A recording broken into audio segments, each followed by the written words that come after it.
हर हर महादेव, जय जय श्री राधा डिवाइन्स। कैसे आप सभी लोग? आज आपके पार्टनर के late night thoughts, emotions, feeling, hidden thoughts लेके हाजिर हो चुकी हूँ मैं, टैरो रीडर पूजा त्यागी। मेरे चैनल डिवाइन डेक्स टैरो 2222 पे आपका बहुत बहुत बहुत सारा स्वागत है। आपके पार्टनर के लेट नाइट थॉट्स क्या है? दो डेक्स, नंबर 1 इस तो हमारे डेक्स हैं ही। सेकंड वन, मैं इस टाइम टाइम ऑरेकल यूज करने वाली हूँ, यानी कि हम कुछ टाइम की जानने की कोशिश भी करेंगे कि क्या हो सकता है और व्हाट इज ब्लॉकिंग। ओके, ये दोनों ही डेक्स मिलके कमाल करने वाले हैं। एंटर रीडिंग को देखना, कलेक्टिव रीडिंग है, जितना रेजोनेट करना उतना क्लेम करना, बाकी एकदम एफर्टलेसली ड्रॉप कर देना। ओके, जब मैं कार्ड्स को शफल करूंगी तो भगवान का नाम, ईश्वर का नाम, राधा कृष्ण का नाम या जिन भी इष्ट की आप पूजा करते हैं उनका नाम मन में 3 बार जरूर ले लेना और अपने पार्टनर का हंसता मुस्कुराता प्यारा सा छलकता चमकता चेहरा भी याद कर लेना। चलिए स्टार्ट करते हैं रीडिंग। तो मैं करने वाली हूँ आपके कार्ड शफल। जय श्री राधे, हर हर महादेव। लीजिए अपने पार्टनर का नाम मन में 3 बार, अपना नाम मन में 3 बार और हंसता मुस्कुराता चेहरा कर लीजिए उनका याद। इस डेक से कुछ देर बाद कार्ड निकालूंगी, जरा देखें ये वाला डेक क्या कह रहा है रिलेशनशिप के बारे में। The 5 of swords, the 5 of swords. Okay, जब डिस्प्यूट का कार्ड ही पहला ओपनिंग कार्ड आ जाए तो समझ लो रायता भरपूर फैला है। समझ जाओ आपकी एनर्जीज, आपके पार्टनर दोनों की एनर्जीज विचलित हैं, परेशान हैं। मुझे ये भी दिखाई देता है कि आपका पार्टनर, बहुत सारे लोगों के साथ सिचुएशन है कि आपका पार्टनर आप में और किसी और में कंफ्यूज्ड है, यानी कि third party situation creep in कर गई है, धीरे धीरे आपके रिश्ते में आ गई है और आप हो शॉक्ड।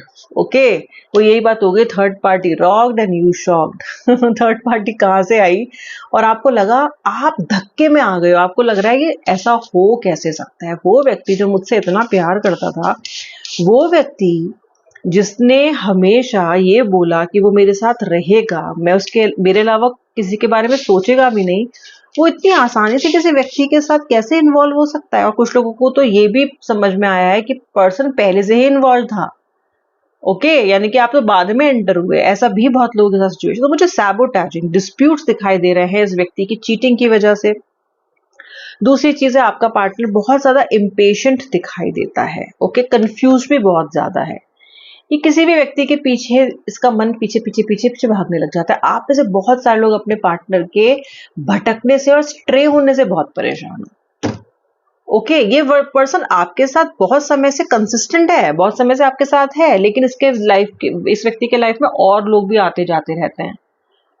चैट करने लग जाएगा किसी से सोशल मीडिया पे, किसी से नंबर एक्सचेंज कर लेगा। बहुत मतलब आप इस सदमे में रहते हो कि यार ये कभी इस टाइम किसी से बात तो नहीं कर रहा। आप इसके व्हाट्सएप टाइम का भी ध्यान रख रहे हो, एक्टिव रहने का भी टाइम। मतलब आपकी जिंदगी ना एक तरह से सीआईडी जैसा बन के रह गई है कि मुझे 24 घंटे ये देखते रहना है कि मेरा पार्टनर ऑनलाइन कब है, किसी और से बात तो नहीं कर रहा, कितने घंटे ऑनलाइन था, मुझसे तो नहीं बात कर रहा था, तो किसी और से बात कर रहा था। आपका दिमाग ना बिल्कुल बन्ना गया है। ओके, क्योंकि ये तो करने नहीं आते इस धरती पे, कुछ अच्छा काम करने आते हो और कर क्या रहे हो, ये कर रहे हो। ओके, तो फ्रस्ट्रेट हो रहे हो आप कि मैं ये सब क्यों करूं, ये सब इसको करना ही क्यों है। बट आपका पार्टनर ऐसा करता है। काफी सारे लोगों का, सबके लिए मैं नहीं कह रही हूँ, बट बहुत सारे लोगों का ऐसा, उनका सिचुएशन ऐसी है। ठीक है, मैरिड दिख रहा है मुझे काफी लोगों के पार्टनर, या आप मैरिड हो सकते हो, आप दोनों मैरिड हो सकते हो, एक्स्ट्रा मैरिटल दिख रहा है। या फिर आपके पार्टनर ने आपसे जब शादी की तो ये व्यक्ति की शादी नहीं हुई थी, सॉरी, जब इस व्यक्ति ने आपसे रिलेशनशिप बनाया, रिलेशनशिप में जब भी आए तो इनकी शादी नहीं हुई थी, फिर उन्होंने सीक्रेटली शादी कर ली, आपको बताया नहीं, या फिर आपके जानते जानते आपको पता था व्यक्ति की, उसके बाद शादी हो गई। या फिर आप दोनों पहले से प्रेमी प्रेमिका थे, दोनों की अलग अलग जगह पे शादी हो गई, लेकिन बहुत समय बाद आप लोग रिकंसाइल हो गए, रीयूनाइट हो गए and you are back together. ये सिचुएशन भी हो सकती है, बिकॉज कार्ड यहाँ पे द 10 ऑफ कप्स का आ रहा है। तो any of these things are possible. मुझे बताना कौन सी है सिचुएशन आपके साथ, अगर आप बता सकते हो तो कमेंट सेक्शन में लिख के। ठीक है, कुछ लोग बोलते हैं कि मैम हम लोगों के तो यहाँ पे आप जानने वाले भी हैं, हम लोग नहीं डाल सकते, तो कोई बात नहीं, मत डालो, पर जो बता सकते हो वो बता दो। ठीक है, अच्छा,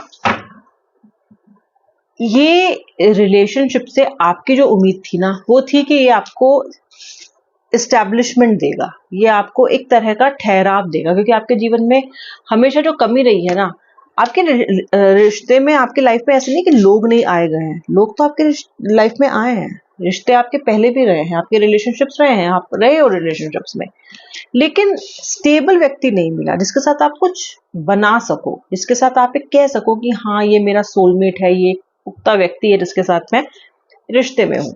आए गए इस तरह से रहता है। इस व्यक्ति में कहीं ना कहीं आपको एक पल के लिए लगा था, कुछ समय के लिए लगा था, येट यस ही और शी इज द वन, लेकिन इसने भी आपको कहीं ना कहीं ब्लॉक किया, कहीं ना कहीं खुद को विक्टिम दिखाया, आपको एंट्रैप किया, आपको मैनिपुलेट किया। तो आप ना बहुत सन रह गए हो, बहुत टूटे से दिखाई देते हो, कि टूटे टूटे दिखाई देते हो। ठीक है, इसके अलावा मुझे ऐसा दिखाई देता है यहाँ पे कि एम्प्टीनेस एंड क्रॉसरोड्स, यानी कि आप दोनों का एक दूसरे से अलग होना आप दोनों के लिए ही पीड़ादायक है, आपके पार्टनर के लिए भी है। आपका पार्टनर दिखाता नहीं है, आपका पार्टनर शो नहीं करता है, लेकिन ऐसा है। पीड़ा तो इसको भी है, परेशानी तो इसको भी है। आपसे रिश्ते को खत्म करते समय या आपको नो कांटेक्ट पे डालते समय या ऊंची उल्टी सीधी बातें करते वक्त इसने ये नहीं सोचा, लेकिन अब ये व्यक्ति आपसे दूर होके इस बात को रियलाइज कर रहा है। ओके, मैं इस वाले डेक में से भी कुछ कार्ड्स निकालूंगी। यहाँ पे मुझे दिख रहा है कि आपका जो व्यक्ति है ये आपसे दूर होने के बाद वाकई में रियलाइज कर रहा है कि आपकी इसके लाइफ में कुछ तो वैल्यू है। थर्ड पार्टी के साथ भी चीजें उतनी अच्छी दिखाई देती नहीं है। एक तरह का कंपैशन, और ये भी महसूस कर रहा है कि आपको छोड़ना इसकी वाइज चॉइस नहीं थी, सही नहीं किया इसने, गलत चॉइस थी इसकी। ओके, देखो guys, it's not too late का कार्ड आया है। ओके, अभी भी देर नहीं हुई है। ये मैं आपके लिए नहीं कह रही हूँ, ये कहीं ना कहीं आपके पार्टनर के लिए है। ओके, हो सकता है उनको भी ऐसा लगने लग गया हो कि अभी बहुत ज्यादा देर नहीं हुई है। Maybe this person is planning to come back to you. Okay, बहुत सारे लोगों के लिए मैं कल की सुबह बहुत अच्छी होते हुए देख रही हूँ, जहाँ पे आपके पार्टनर से आपका कनेक्शन हो सकता है, व्यूअर हो सकता है। ओके, कुछ के लिए थोड़ा समय लेगा, लेकिन रीयूनियन होगा। आपके लिए गाइडेंस आज क्या आ रही है, बहुत इंपॉर्टेंट, वो ये आ रही है कि आपको ना ऑब्सेस करना बंद करना पड़ेगा। वैसे तो आप काफी संभल गए हो पहले से, ऐसी बात नहीं है, संभल गए हो, लेकिन फिर भी ऑब्सेशन अभी भी है आपको इस व्यक्ति के थॉट्स का। तो आपसे डिवाइन कहना चाह रहे हैं, जो आपके डिवाइन गाइडेंस खास आपके लिए व्यूअर, वो ये है कि you please stop obsessing first. Obsess करना बंद कीजिए, आप बहुत ज्यादा ऑब्सेस कर रहे हो, इतना ज्यादा एनर्जी स्पेंड नहीं करना है। जब आप इतना ऑब्सेस करना बंद कर दोगे, जब आप रेजिस्टेंस को रिलीज कर दोगे, अपने आप को हर चीज का जिम्मेदार मानना और ये सोचना कि मैं ठीक कर लूं, मैं कुछ कर लूं, शायद मेरी गलती थी, ये जो इतने सारे शायद है ना, इनको हटाओ यार लाइफ से, रिलीज करो रेजिस्टेंस को। थोड़ा सा अपने आप को हल्का महसूस करने की जरूरत है। आपको बहुत ज्यादा चीजों को कंट्रोल करने की कोशिश कर रहे हो। दूसरी बात है, ये कार्ड ये भी कह रहा है यहाँ पे कि